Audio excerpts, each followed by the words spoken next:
All right, here's how to get your first B2B client who isn't a referral. Hi, I'm AJ. I do B2B business development for consultants, service providers, fractional leaders, that kind of stuff. So, if you're somebody who needs a B2B client, and let's say you've been running on referrals, this is kind of like the natural life cycle of a lot of consultants in the space is they kind of like they tell everybody, look, I'm a consultant now, and they get their referrals or they get a couple of word of mouth clients. That's great. You should be doing that, especially if you're starting.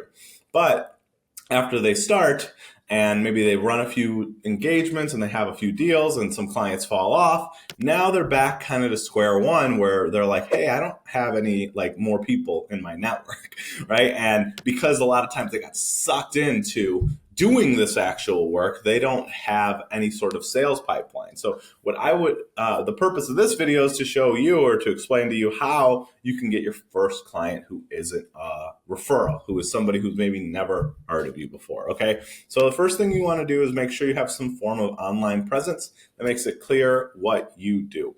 If it could be a website. If you don't have a website, do not spend a bunch of time going and building one. Go take one of your social media profiles.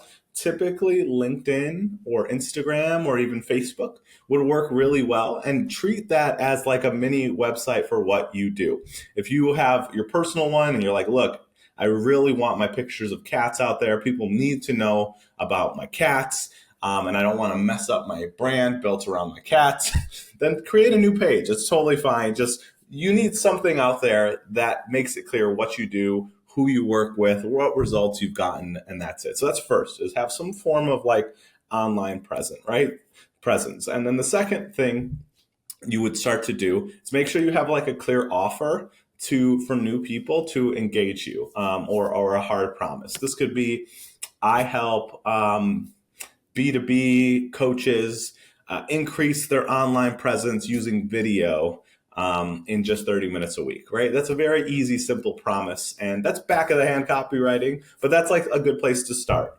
And so having that clear promise, making it clear what you do all over there on that Instagram page or that LinkedIn profile or website or wherever you have it is going to be super helpful.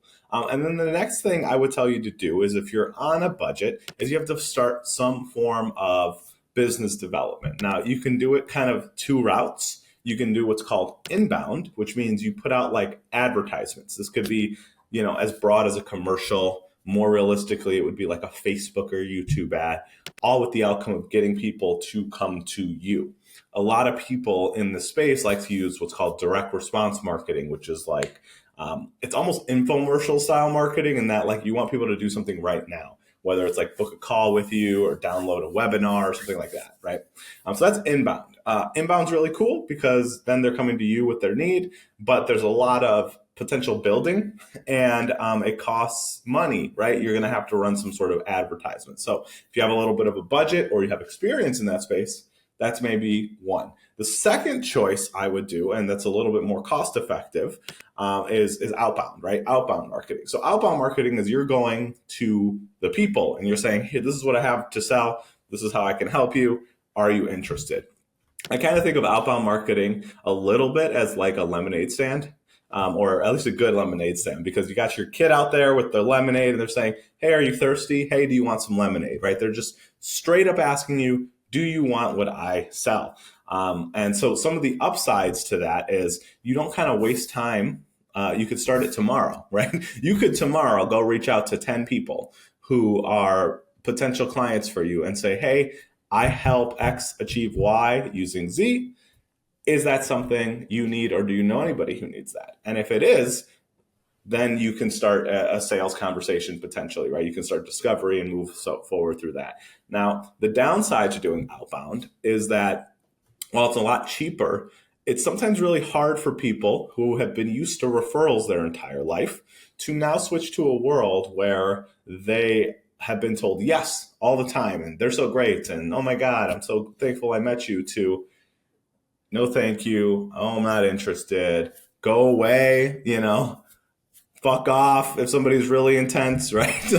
Like they're gonna be you're gonna be told no, and you're gonna have people who are maybe not interested in what you sell right now. And so that's kind of the downside of the outbound. And I tell you that just so you can emotionally prepare yourself, because I think some people aren't ready for that. That would be the second thing I would do. So those are kind of the two ways when it comes the two things that I would make sure our focus is that you have an online presence, you pick a customer acquisition strategy, and then you can just put it in practice and stick to it.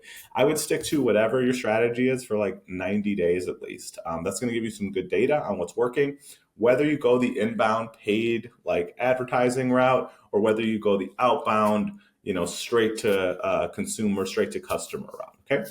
I hope that's helpful. If there's something I forgot to mention, tell me and let me know down below. Thanks so much. And I'll see you in the next one.